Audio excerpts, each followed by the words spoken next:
Yo, what's up guys? PA here, Planted Alchemist Community Darlings, or Pkwy, out here with a recap video of our amazing 3rd annual free seed exchange. That's 3 years in a row. We're out there, pick number 3, my lord. So we're out there and it has been amazing. The recap is going to be so cool. I'm so stoked for everybody to see what we have to offer you guys, especially the sponsors who helped us out. So really quick, let me shout them out because without them we would not have been able to do this.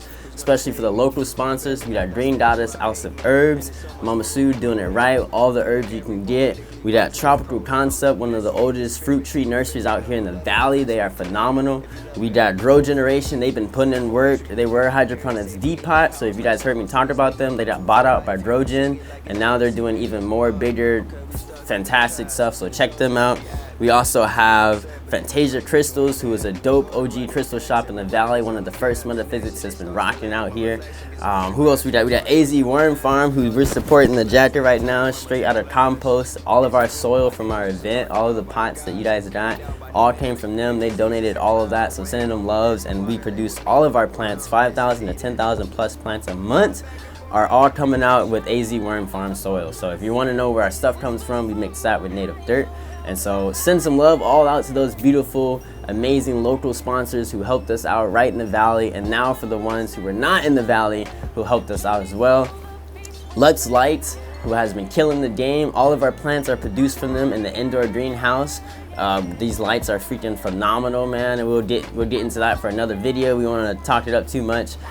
We also have Enlightened Society, send them some love. If you're familiar with the Enlightened Society, definitely. Apache Stronghold, if you're familiar with Apache Stronghold, send them some love, because right before our seed exchange we were running up for the Apache Save Oak Flat Run, and that was beautiful as well. Now for some of our seed supporters who made this happen even better, we got Botanical Interest, John Sheeper's Seeds, Native Seed Search, Baker Creek Heirloom Seeds, we got Seed Savers Exchange, True Leaf Market, Eden Brothers, Plants of the Southwest, Annie Seeds, Strictly Medicinals, Adaptive Seeds.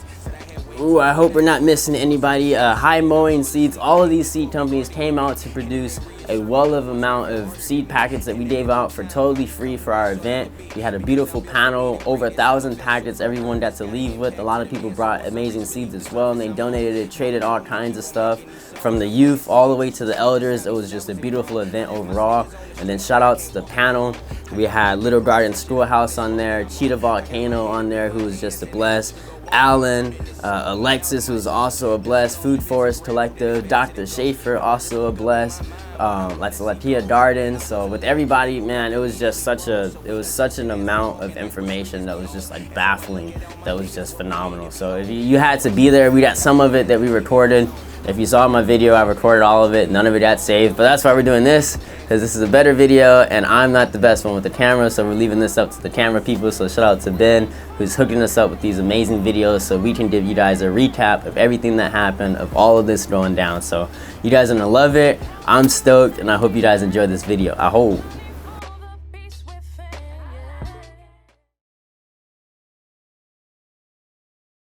When children are living in their natural rhythm and seeing that, like, what's in season right now, and beginning to know and understand that, it helps them to make different choices. At my school, we have over 50 fruit trees, and they're walking into the school seeing peach trees blooming right now. We just harvested our citrus. We're finishing up, and they will prep the beds with me. They learn about, they're prepping the beds, they're building the berms, they're feeding the trees, and they're doing that alongside me as their teacher. So these are the things that they're having the opportunity to do in the daily. And it's like, how can you create that for your family, of seeing what simple steps can I take? And so often we decide that we need to do it all.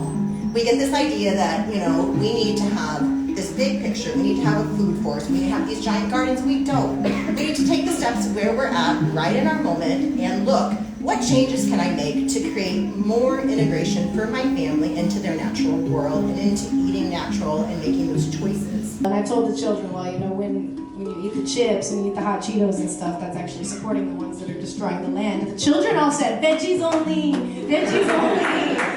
So they get it, they really get it. And so what I studied was religion and international relations.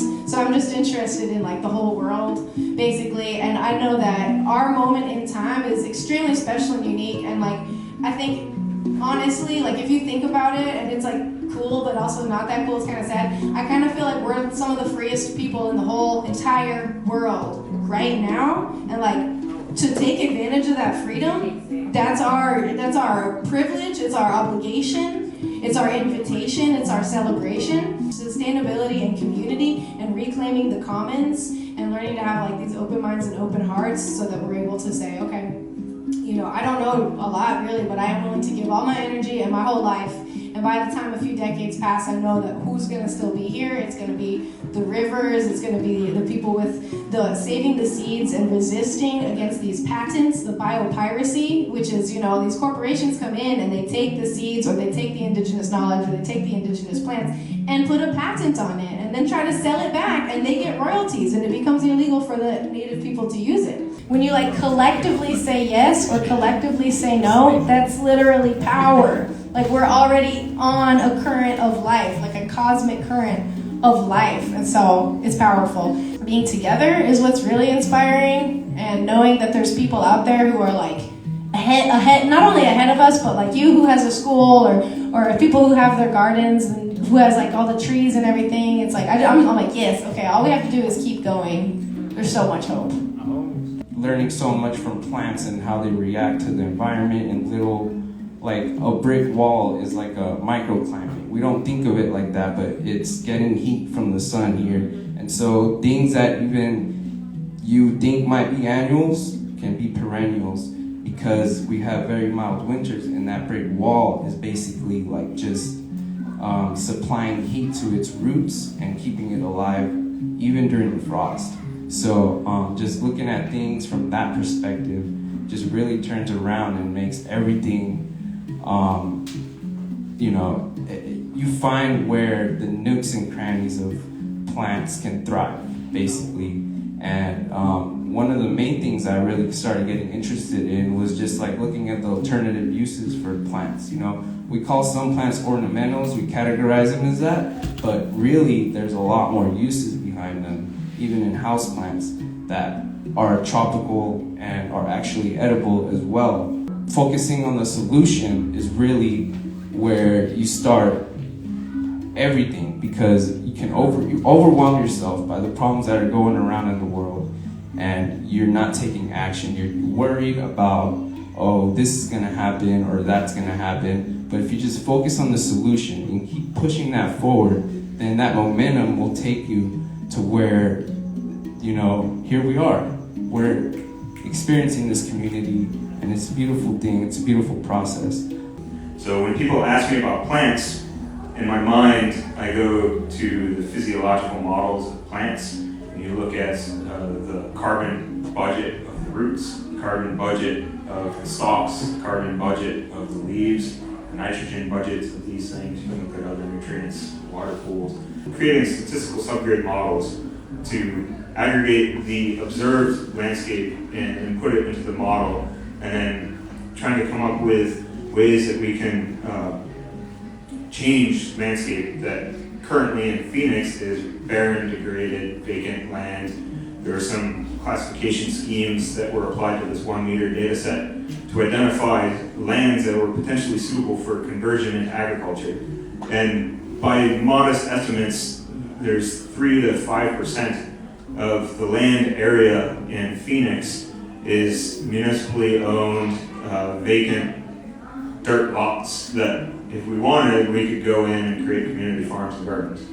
When businesses talk about sustainability, they're talking about, is their business model sustainable for long-term viability of the corporation? And is it going to outlast the humans that are involved in the corporation? That's not necessarily the best practice for our Earth ecosystem. Our little spaceship that we're floating around on until we figure out how to get onto other spaceships. You know, that's like long scale sustainability of, you know, just DNA in general. Like us, are we going to send bacteria to another planet in another solar system first to start the terraforming process? Who knows? That's down the road. We're talking seeds here. So, right. I realized, and it connected me into this holistic state of mind where, as an inhabitant of the land that I am occupying, it is my responsibility to nurture and tend to this land.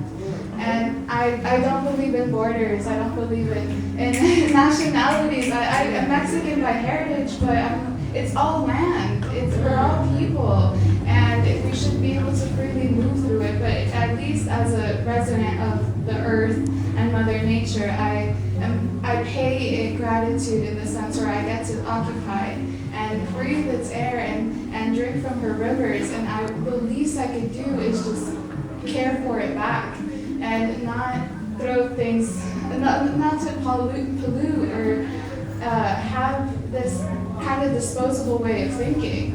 I think that there's room for improvement in anything, but I think that we as people are the solution, and us being interested in alternative solutions and alternative ways of living and mindsets are the solution. So.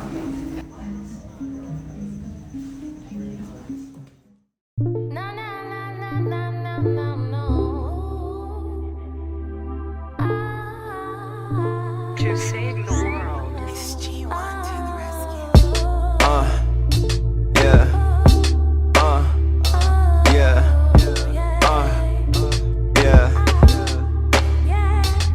Look to the sky when I lack faith. Hella smoke in my back cave. To myself breathing fat apes. Me, myself, we in our last days. Who's gonna save me? I'm barely out that stage where I hate me. And there's so much more room to grow now. Feel like every poetically positive pronoun. Enunciate the spirit till you feel it. Know you love it when I speak clearly. If you love God, you gon' feel me. All this poetry, nigga. Carry it safely in your house like some groceries, nigga. Food for life, hear him sing it like it's Jodeci, nigga. Okay, we stuck up in the past, and it shows in how we act. When you start to get upset, but then you claim that you ain't mad. And when you go to write a text, every word is all in caps. Connection, it starts to lag. My reflection gets hard to grasp. You as hard as some simple math.